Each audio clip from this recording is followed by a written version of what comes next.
Ce lundi 28 août, Nicolas Demorand a fait sa rentrée à l'antenne de la matinale de France Inter, en duo avec Léa Salamé. Pour l'occasion, l'animateur radio de 52 ans a accordé un long entretien à nos confrères de Télérama, disponible sur leur site internet depuis la veille et qui fera partie du magazine vendu en kiosque dès le 30 août.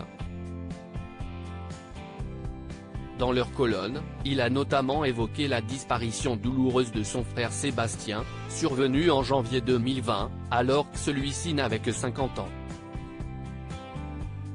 Pour rappel, le critique gastronomique et chroniqueur que l'on avait pu voir dans l'émission MasterChef a été emporté par un cancer. Questionné sur l'importance qu'a eu son frère dans sa vie, notamment professionnelle, Nicolas Demorand a fait de poignantes confidences, en révélant notamment que l'un d'eux, est plus grand regret de ne pas l'avoir suivi quand il, lui, a dit « Viens, on fait l'école de journalisme ensemble ». Je voulais le laisser respirer. Il l'a faite seul, a été un excellent élève, puis présentateur et reporter à Europe 1, a affirmé notre confrère, en rendant hommage à son aîné, c'est lui qui m'a pris en main et a pris les bases à mon entrée à France Culture.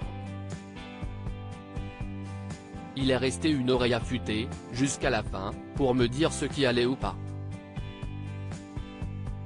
Supérieur à obsèques de Sébastien Demorand, Léa Salamé, Raphaël Glucksmann, Yves Campdebord.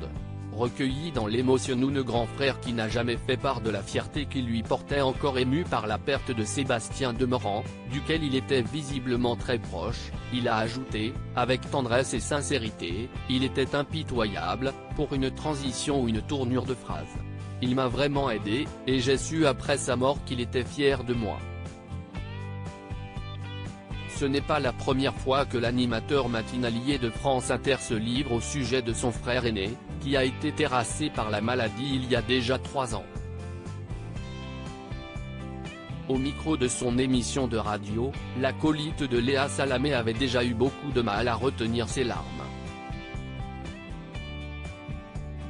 C'était en décembre dernier, lorsqu'un témoignage concernant les soins palliatifs et la fin de vie, faisant brutalement écho aux derniers instants compliqués de Sébastien Demorand, avait été diffusé à l'antenne. Article écrit avec la collaboration de 6 Médias Crédit Photo, Denis Guignebourg.